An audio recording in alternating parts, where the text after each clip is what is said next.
कृष्ण है और चैतन्य महाप्रभु भी श्याम सुंदर कृष्ण है। लेकिन ये दोनों में भिन्नता क्या है?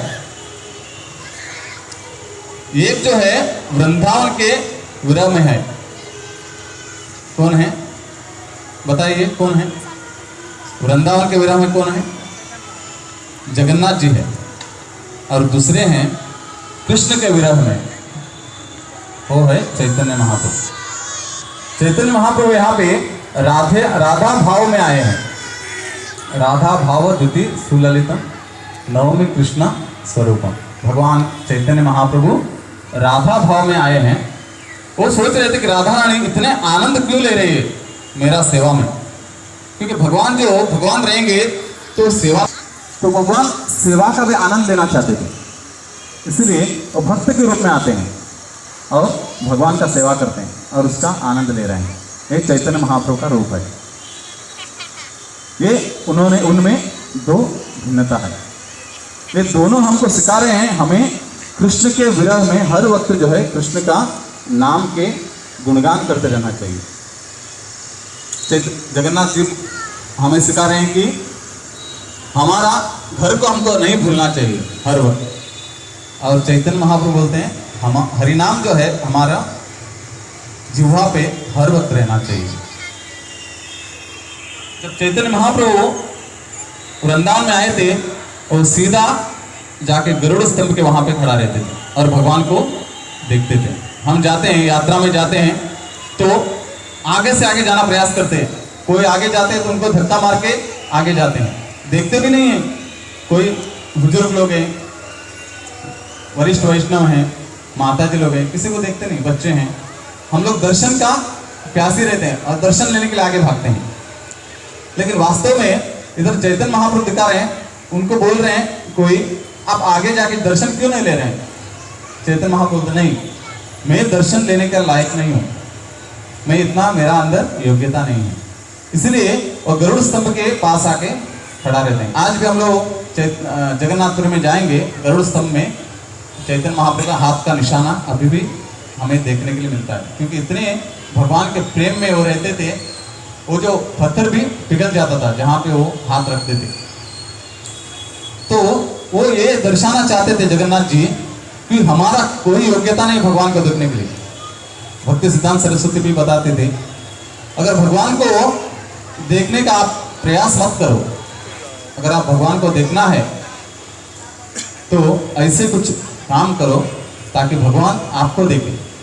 हम जाते हैं भगवान को देखने के लिए, लेकिन हमें यह पता रहना चाहिए भगवान हमें देख रहे हैं कि नहीं, वो मेन है, उसके ऊपर हमको ध्यान देना चाहिए।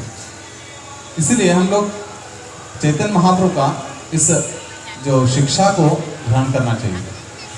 चैतन्य महाप्रभु सोच रहे थे कि अगर मैं गरुड़ स्तंभ के यहाँ पे खड़ा रहूं तो भगवान का दृष्टि मेरे ऊपर गिर जाएगा।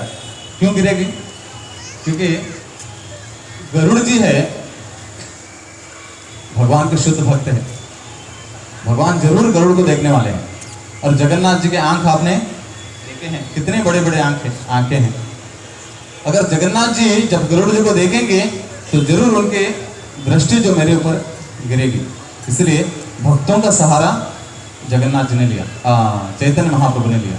इसलिए चैतन्य महाप्रभु बोलते हैं अगर आपको भगवान को देखना है, भगवान की कृपा आपको चाहिए, तो आपको भक्तों का कृपा होना चाहिए, भक्तों का संग करना चाहिए। ये हमें सिखाते हैं। एक बार दक्षिण भारत में एक क्षेत्र है कांचीपुरम, आप में बहुत लोग गए होंगे, जो गए हैं आप बताइए।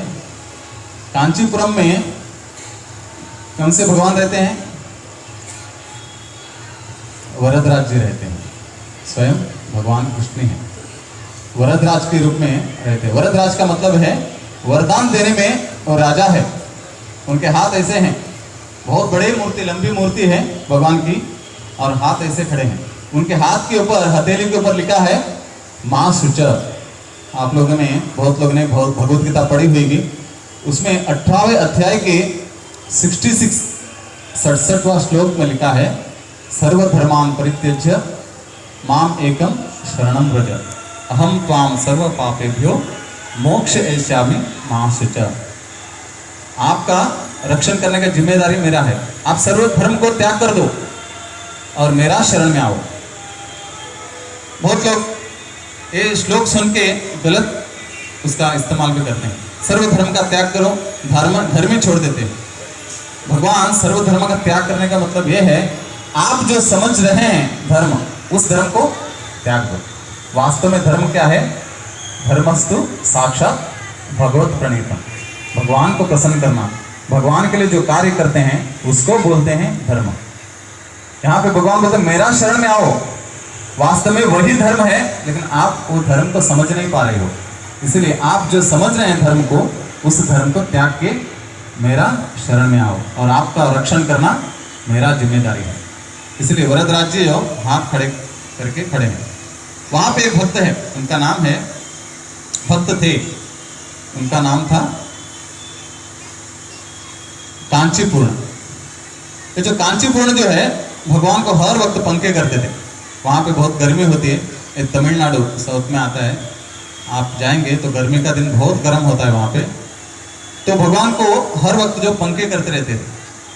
और भगवान जी यहाँ पे आश्चर्य की बात यह है, तो कांचीपूर्ण से भगवान स्वयं बात करते थे। जैसे आप लोग हम लोग बात करते हैं, वैसे बात करते हैं। कैसे हैं आप, कैसे आया होगा, घर में सब लोग ठीक है कि नहीं। कांचीपूर्ण से भगवान वरदराज जी बात कर रहे हैं। भगवान देखो कितने भाग्यवान हैं। और ये सभी को मालूम था वहाँ पे गांव में, और सब लोग आके पूछते थे उनके पास, आप आज मंदिर जा रहे हैं ना, मेरे बारे में कुछ पूछो। ऐसे बार बार कुछ ना कुछ लेके आते थे, भगवान से पूछने के लिए बोलते थे और उनसे संदेश ले लेते थे। और एक बार इनके एक पंडित आए, इनके बहुत नम्र थे, और कांचीपूर्ण से पूछा, आप जाके भगवान से पूछो कि मैं भगवत धाम कभी जाऊंगा, एक बार पूछ लो। तो ये जाके पूछते हैं, तो भगवान बोलते हैं, ये जो तुम्हारे भक्त हैं ये बहुत ही महान है, ये इसी जन्म में भगवत धाम जाएंगे। वो आके उनको बताते हैं, बहुत खुश हो जाते हैं, नाचने लगते हैं वो पंडित। तो उसके बाद कांचीपूर्ण के मन में एक विचार आता है, अरे सब लोग के बारे में मैं पूछता हूँ, क्यों नहीं मेरे बारे में पूछूं। मैं इतना सालों से सेवा कर रहा हूँ, तो पंखे कर रहा हूँ भगवान को, और ये लोग तो भगवान से बात भी नहीं कर पा रहे हैं, मैं तो बात भी करता हूँ भगवान से, कितना नज़दीक का हूँ, तो मेरे बारे में क्यों नहीं पूछूं। उन्होंने एक दिन ऐसा विचार आया मन में और पूछ लिया, भगवान ये बताओ कि मैं भगवत धाम कभी जाऊंगा। तो भगवान बोलते हैं, पता नहीं, आपके लिए बहुत साल लगेगा, बहुत जन्म लगेगा। तो उनको बहुत गुस्सा आता है, इतने साल में आपका शपथ सेवा किया, आपको पंखा कर रहा हूँ, आपको गर्मी नहीं लगी, इतना सेवा नज़दीक में रह के कर रहा हूँ, आप मेरे से बात भी कर रहे हैं, किसी से आपने बात नहीं किया अभी तक, केवल मेरे से बात करते हैं। सब लोग के लिए आप एक मूर्ति हैं, और लेकिन मेरे लिए एक व्यक्ति है, बात कर रहे हैं, फिर भी इस जन्म में मैं भगवत धाम नहीं जा पाऊंगा, ये कैसे हो सकता है। नहीं, ये सही है, क्योंकि आप मेरा भक्त है, आप भक्तों की कभी सेवा की है? भक्तों का सेवा नहीं किया आपने। मुझे भक्त बहुत ही प्रिय है, आप कभी भक्तों का सेवा करो, तभी आपका पुण्य जो है और दुगना बढ़ेगा, और आप जल्दी से जल्दी भगवत धाम चले आएंगे। तो उनको बहुत गुस्सा आया, पंखा साइड में रख दिया और बोले, आपका ये लो आपका पंखा, और मैं चला भक्तों का सेवा करने। अभी आप गर्मी हो ठंडी हो कुछ भी हो, आप संभाल लो। तो यहाँ पे पंखा रख दिया और सीधा श्रीरंग में गए। श्रीरंगम में महापूर्ण रहते थे, इनसे बड़े भक्त थे, और सभी लोग कांचीपूर्ण को बहुत बड़ा भक्त मानते थे। अगर कोई भक्त, वरिष्ठ भक्त आएंगे और हमारे पास आके, प्रभु जी कुछ सेवा दे दो, आपका कुछ चरण में दास रह के रहना चाहता हूँ, कोई सेवा देना चाहते हैं, नहीं देंगे। अरे इतना वरिष्ठ भक्त है, मेरे घर पे आके मेरा घर में झाड़ू मारना चाहते हैं, कपड़ा धोना चाहते हैं, कोई देने वाले कोई नहीं देंगे। तो इन्होंने सोचा, एक साधारण से एक बाल बन के श्रीरंग में गए महापूर्ण के घर पे, और महापूर्ण का भी उम्र हो गया था। उन्होंने सोचा वास्तव में कोई एक बाल रहेंगे, कुछ सेवा के लिए आए हैं। उन्होंने अपना गाय को संभालने के लिए उनको रखा। एक दिन क्या होता है, बहुत बड़ा बारिश आ जाती है, और एक कांचीपुरम जो है उनको उन्होंने एक छोटा बेटा करके बुलाते थे प्रेम से, तो आए नहीं अभी तक। तो कहाँ गया होगा?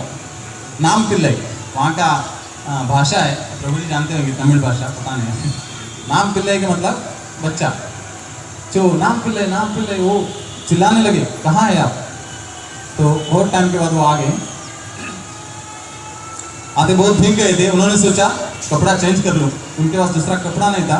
उन्होंने अपना जो असली पोशाक जो है पहन लिया, जैसे हम लोग वैष्णव पोशाक पहनते हैं, तिलक लगा के धोती कुर्ता पहनते, वैसे वो अपना ड्रेस पहन के अपना पूजा पाठ करने बैठ गए। तो उसी वक्त महाप्रभु ने देख लिया गलती से, तो देखा तो उनको बहुत ये हो गया, ऐसा लगा मैंने बहुत अपराध कर लिया। ये जो कांचीपुरम है, भगवान के इतने अच्छे सेवक हैं, इनको मेरा घर पे सेवक के रूप में रख लिया मैंने।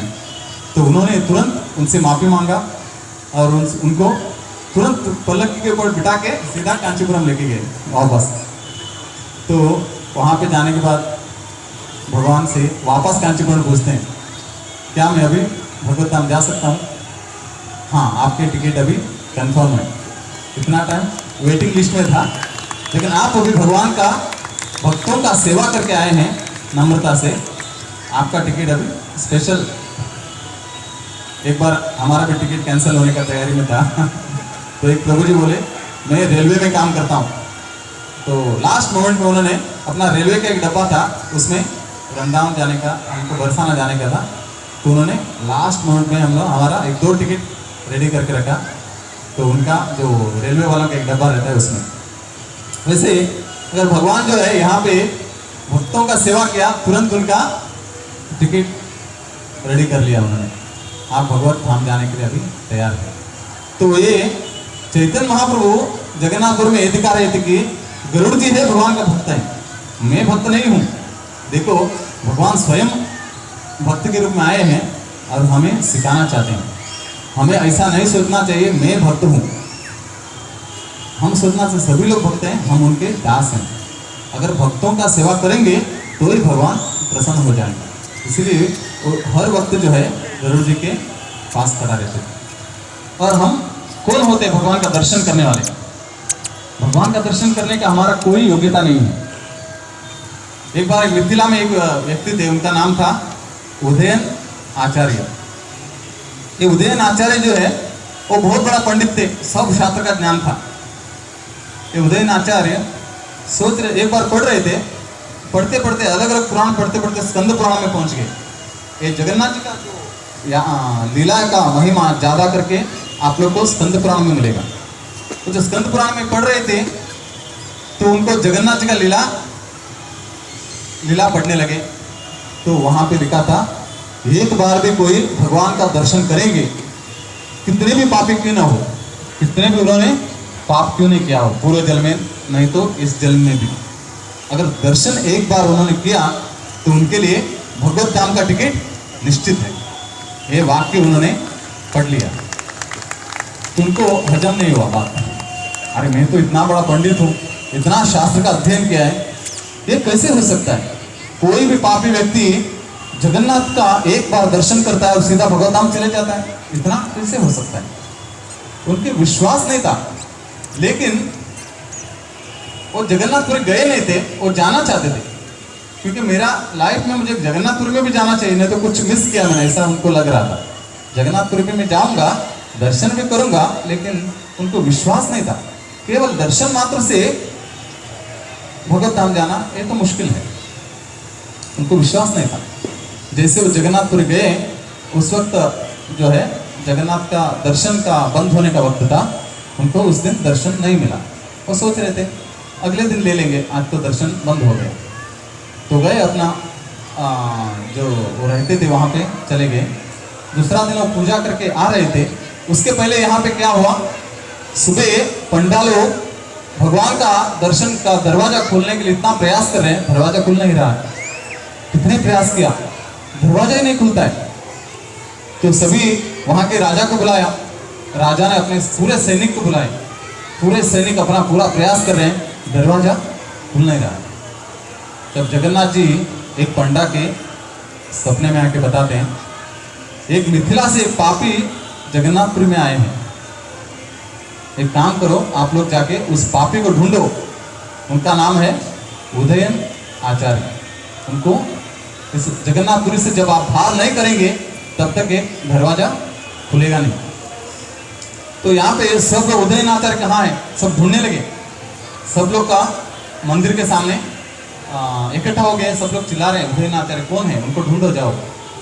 तो यहाँ पे उदयन आचार्य जो मंदिर का दर्शन के लिए आ रहे थे, उन्होंने भी सुना उदयन आचार्य हो रहा है, अरे मेरा जय जयकार हो रहा है, कैसे पता चला, मैं यहाँ पे आ गया, मैं आने के पहले यहाँ पे जय जयकार, मेरा कितना जय जयकार हो रहा है यहाँ पे। तो उनको लगा कि अपना जय जयकार वहाँ पे चल रहा है, ये लोग उनको ढूंढ के यहाँ से बाहर करने के लिए प्रयास कर रहे हैं। तो इन्होंने बोला कि मैं ही उदयन आचार्य हूँ, उनको लगा मेरा सत्कार होने वाला है, मैं ही उदयन आचार्य करके सामने आ गए। तो तुरंत उसको पकड़ा और राजा के सामने लेके गए सब सैनिक लोग, और उनके पास छोड़ दिया उनको। और राजा बोले आप बहुत पापी है, स्वयं जगन्नाथ जी बोल रहे हैं, क्योंकि आपको भगवान दर्शन नहीं देना चाहते हैं, ऐसे पाप आपने क्या किया है, आप तुरंत यहाँ से चले जाओ।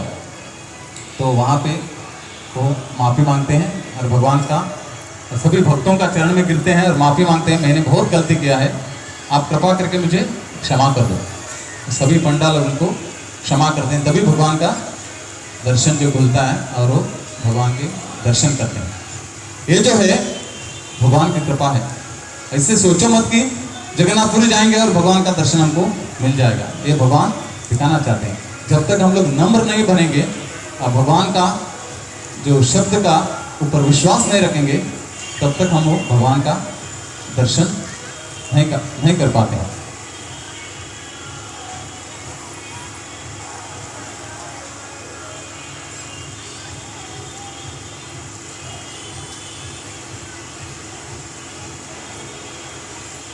जगन्नाथ के विग्रह का आप लोग दर्शन कर रहे हैं और रथ यात्रा में महोत्सव भाग ले रहे हैं। ये प्रभुपाद ने बहुत शुरुआत में सैन फ्रांसिस्को, आप लोगों ने सुना होगा, अमेरिका यूएसए में आता है, उस जगह पे जगन्नाथ जी का पहला विग्रह का स्थापना किया था। यहाँ का कथा बहुत ही विचित्र है, आप लोग सुनेंगे तो अजीब सा लगेगा आपको, कैसे जगन्नाथ का लीला देखो।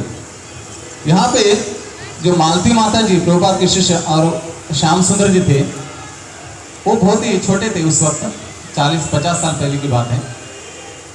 तो प्रभुपाद के पास एक बार मालती माता जी एक विग्रह को लेके आई, उनको लगा कुछ खिलौना है, जगन्नाथ का विग्रह है, और शोकेस में रखा था दुकान में वहाँ पे, उनको पता नहीं है जगन्नाथ जी भगवान है, वो विंडो डिस्प्ले रखते हैं ना, शोकेस में रखते हैं दुकान में, वहाँ पे से एक मूर्ति को लेके उठा के लेके आई थी और प्रभुपाद के पास लेके आए, प्रभुपाद ये डॉल बहुत अच्छा लगा मुझे, आप रख लो। प्रभुपाद उसको एक जगह पे रखते हैं और दंडवत प्रणाम करते हैं। तो सब लोग को फॉरेनर थे, उनको कुछ पता नहीं चला, अरे डॉल को वहाँ रख के दंडवत क्यों कर रहे हैं प्रभुपाद। तो प्रभुपाद को ये तो डॉल नहीं है, साधारण नहीं है, ये स्वयं जगन्नाथ जी है। तो आप लोग ने इसके साथ और भी 2 मूर्तियां देखी होगी बाजू में, उसको भी लेके आओ।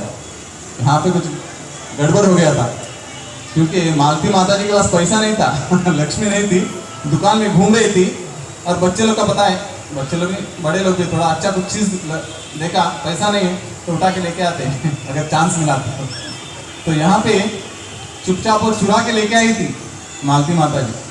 तो मैंने तो प्रभुपाद को दे दिया, अभी प्रभुपाद को क्यों कैसे बताऊँ मैं चुरा के लाया करके। तो प्रभुपाद ने और 2 मूर्ति को भी लाने के बताया, तो चुपचाप जाती है और 2 मूर्ति को चुरा के लेके आती है। देखो इन्होंने चुराए करके, हमको भी नहीं चुराना चाहिए दुकान में जाके, क्योंकि एक कुछ दिव्य ये है, इन्होंने मूर्ति को चुराया पूरे जगत के लिए, भगवान का कृपा देने के लिए। देखो उनके वजह से शुरुआत में जगन्नाथ मूर्ति का स्थापना हुई विदेश में, और आज हम लोग देखते हैं जगन्नाथ जी कितने प्रसिद्ध हैं। 190 से ज़्यादा देश में जगन्नाथ रथ यात्रा जन्माष्टमी आज मना रहे हैं। कितने आनंद की बात है। पहले केवल भारत में जगन्नाथ रथ यात्रा होती थी और कृष्ण का जन्माष्टमी होती थी। आज 192 कंट्रीज में, ऑलमोस्ट पूरे वर्ल्ड में बोल सकते हैं हम लोग, भगवान के गुणगान हो रहा है। किसके कृपा से? प्रभुपाद की कृपा से और उनके शिष्यों की कृपा से। ये जो पहली बार जो मूर्ति आई तो भगवान प्रभुपाद बोले इनका स्थापना करो, ये मूर्तियाँ बहुत छोटी हैं, बड़ी मूर्तियाँ बनाओ। हम लोग को बड़ी मूर्तियाँ बहुत अच्छा लगा मुझे। गए साल हम लोग ने छोटी छोटी मूर्तियों का रथ भी छोटा था, मूर्तियाँ भी छोटी थी, रथ यात्रा किया था। भगवान आनंद खुश हो गए। रथ यात्रा बहुत लोग आए थे, नाचे। इसलिए ये साल भगवान ने सोचा मैं खुद आ जाऊँ। जू से आए हैं हमको कृपा देने के लिए, बड़े मूर्तियाँ के रूप में आके हमें कृपा दे रहे हैं। श्याम सुंदर जी को बताया, वो कारपेंटर थे। श्याम सुंदर जी भक्ति में आने के पहले उन्होंने मस्त मूर्ति बनाया, अच्छा सा सुंदर मूर्ति बनाया और मूर्ति का रथ यात्रा उन्होंने आयोजन किया। जब ऑल्टर में मूर्ति रखा था, प्रभुपाद जो ऐसे जगन्नाथ जी के बारे में बता रहे थे, वो बोले कि मूर्ति जो जगन्नाथ जी का मूर्ति जो है उनको हम लोग रथ में बिठा के लेके जाते हैं, रास्ते पे लेके जाते हैं ताकि सब लोग उनका दर्शन लें। घुमाने के लिए उनको लेके जाते हैं हम लोग। ऐसे बात में बोल रहे थे। बहुतों को लगा कि भगवान को घुमाने के लिए लेके जाते होंगे, जैसे हम लोग भी घूमते हैं चौपाटी में, यहाँ पे सब जाते हैं हवा खाने के लिए। तो एक बार प्रभुपाद उसने लेक्चर दिया, उसके बाद बहुत दिन के बाद वहाँ पे आए थे, ऑल्टर में मूर्ति ही नहीं है। तो कहाँ गायब हो गए? प्रभुपाद ढूंढने लगे मूर्तियाँ कहाँ हैं। तो उनको लेके चौपाटी में सब लोग भक्त लोग घुमा रहे हैं। तो प्रभुपाद बोले ऐसे नहीं, भगवान को थोड़ी घुमाने के लिए रोज रोज लेके जाना है।